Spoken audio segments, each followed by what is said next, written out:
if there's anything that I took away after seeing Good Luck, Have Fun, Don't Die, it's that I just wanted to take my phone and throw it into the garbage. You're gonna get a dumb phone? You're gonna get a flip phone again?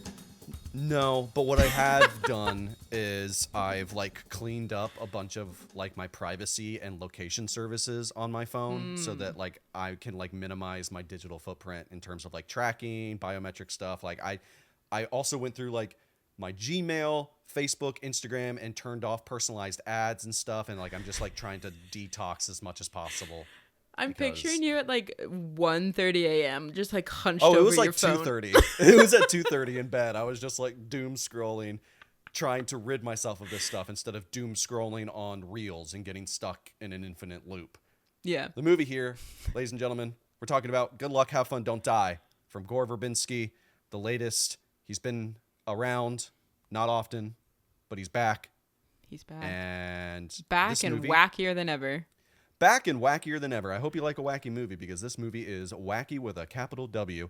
A man from the future arrives at a diner in Los Angeles where he must recruit the precise combination of disgruntled patrons to join him for a one-night quest to save the world from a terminal threat of a rogue AI. Tina, what did you think of Good Luck, Have Fun, Don't Die?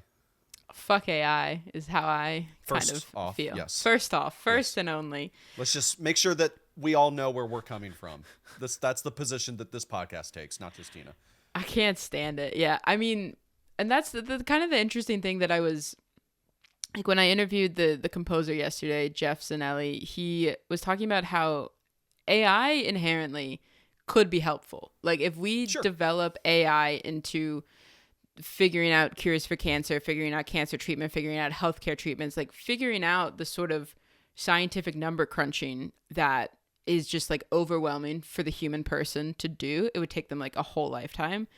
Mm-hmm. That is what we should be using AI for. We should not be using AI to make art. And I think that what I really appreciated about Good Luck, Have Fun, Don't Die is that it is just this giant thesis statement of the best part of humans is their messiness. And like when we make something, when we make friendships, when we make relationships, when we make art, when we do any of this stuff, it's going to be inherently a little imperfect because that is just humanity. And I think I really enjoyed that premise, especially like given all of every time you see like more AI news related to movies, my soul just like crushes a little bit more. So I really appreciated it for taking such a strong stance like that. In a lot of ways, AI is inevitable. And they even say as much in the film, but Sam Rockwell's character is like, yeah, this is in every possible timeline and every attempt that I've made to circumvent this, it always comes out. But the most we could do is set guardrails and set it in a way that humanity benefits and we work hand in hand with AI versus AI becoming a tsunami and overtaking everything. And we live in a dystopian surveillance state hellscape. Right.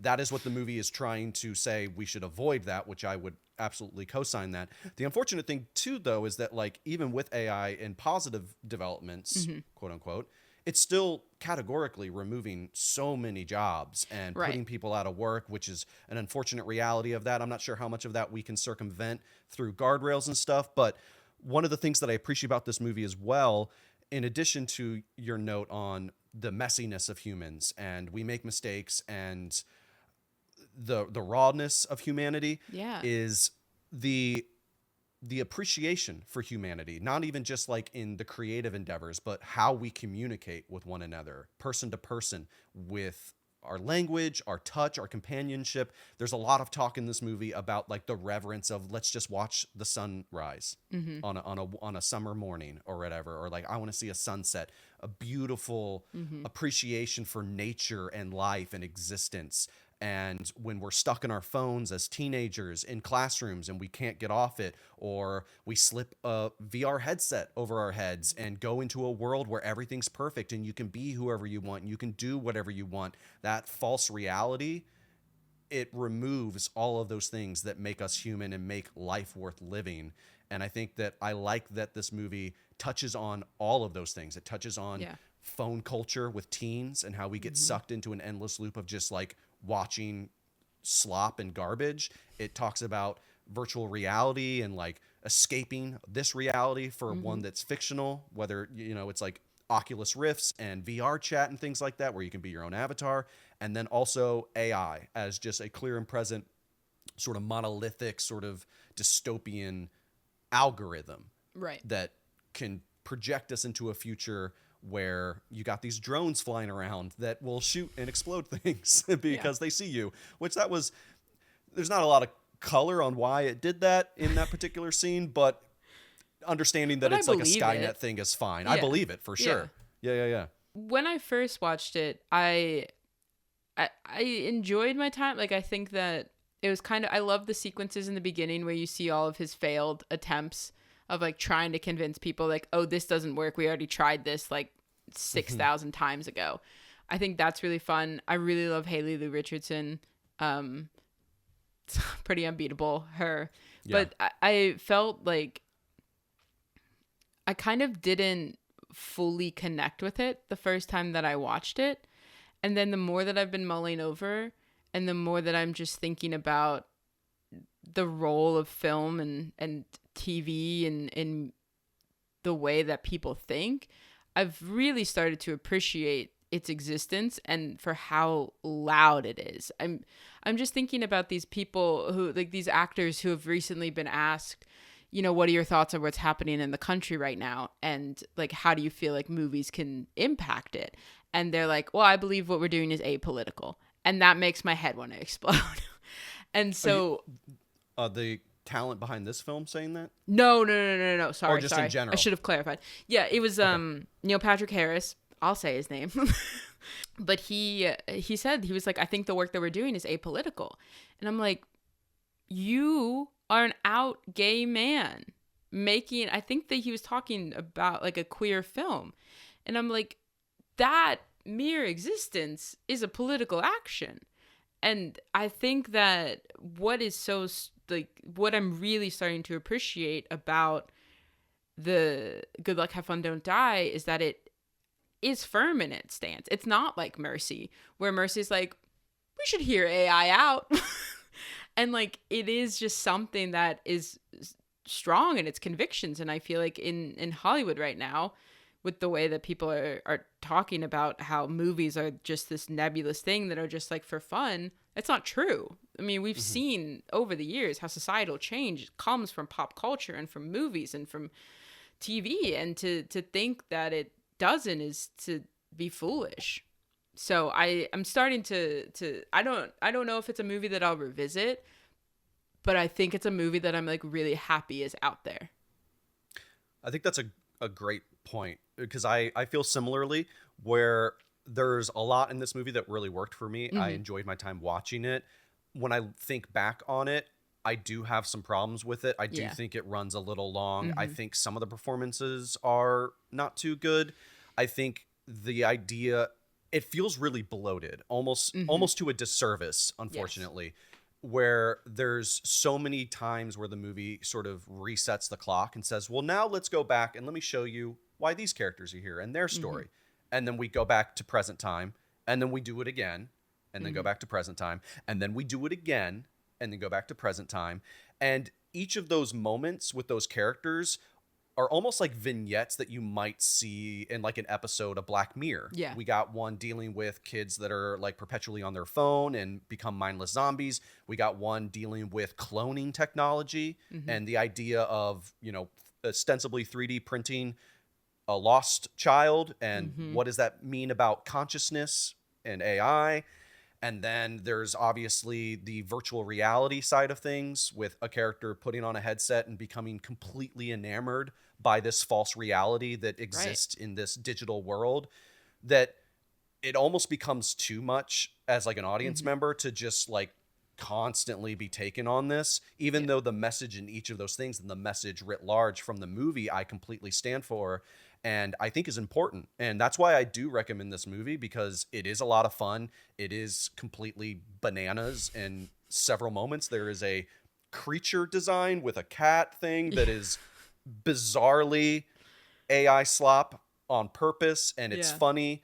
And Sam Rockwell is having just an absolute blast. Like that whole opening sequence, to your point, where he's just regaling the patrons of this diner, like, hey, you didn't work. Hey, you need to stop raising your hand because every time you raise your hand and you join me, you suck. Yeah. That whole thing, I really enjoyed it. If you want to see Sam Rockwell go bananas, this is the movie for it. So Yeah. I really recommend everyone check it out because it is relevant to what's happening in our times regarding all of those subjects with AI. And I think it would behoove people to see a movie like this and have conversations. Yeah, because I think it presents actually like smartphones and technology as an addiction. Because I mean, I think people jokingly say, "Oh, I'm addicted to my phone," but I do think that there's the dopamine rush that is equivalent to alcohol, to drugs, to things that we like normally equate addiction to. I think the same thing is happening on social media, and I hope maybe that this is a wake-up call of some kind for somebody out there, which I feel like we're kind of nearing a point that we need, because I mean, you can lose hours to social media in a way that, and like just the phone in general. So I don't know. I agree. I think maybe a mini series, a limited series, could have been the preferred option for this film, because I think, especially the one with the 3D printing her son, I think that is such an interesting and like rich exploration of technology. And I think Black Mirror, like you said, has done something similar, not exactly the same. Yeah. But I think it does paint an interesting picture, in that it would have been nice to have them all more fleshed out, but it does overbloat the film itself. But I agree, it's not gonna end up as my favorite movie of the year, but I'm just happy that it exists, and I hope that it'll cause some people to think about what they're up to. I also really liked too, with that same sequence of the teenagers in the high school or whatever, is the way that they talked to any adult and how they were like instantly aggressive and instantly had this sort of alternate language with which they described other people, how they talk to each other. And the adults in the room are all just like, wait, what? It speaks to this sort of like cognitive disconnect between certain generations and younger generations, and how it's completely different people talking. And I found that to be very funny, because I see that all the time in how people talk on the internet, but also kids out in public at malls or at the stores or whatever. It feels like almost alien in a lot of ways. I also feel like it's a case for encouraging empathy between people, because I do think that empathy is something that is one of the greatest struggles that's happening right now in human connection, is the lack of empathy. And it's how the teachers are like, oh, well, we don't understand, we don't get what they're doing, we don't know why they're doing it, nothing like that, we don't know. But to be empathetic is to think, okay, why are people turning to this? If the pandemic existed in the world of Good Luck, Have Fun, Don't Die, so many kids were forced into this isolation in these formative years. Yep. And that is why they are relying so heavily on their phones. And I think this is a movie that, as much as it is anti-AI, it is just pro-empathy, like encouraging empathy to happen. If you don't understand why, ask, have a conversation. I think that is a huge thing that the film is trying to encourage. So, yeah. I don't want to sound like Emma Stone, but the movie is encouraging a dialogue. They want to have a dialogue here. Yeah, a dialogue. A dialogue is really important. I will also, for folks waiting with bated breath, I was in row C, by the way, for this film. I guess I was technically row C too, but my couch, because I watched the screener. C for couch. C for couch. So if you've seen Good Luck, Have Fun, Don't Die, let us know what you think. Please jump in the comment section. Reach out to us on all of our socials. If you like what you listened to and seen, go ahead and hit a like, share this, subscribe. Everything's in the link at the description below. Any final words, Tina, before we get out of here? No, that's it. Good luck, have fun, don't die, you know?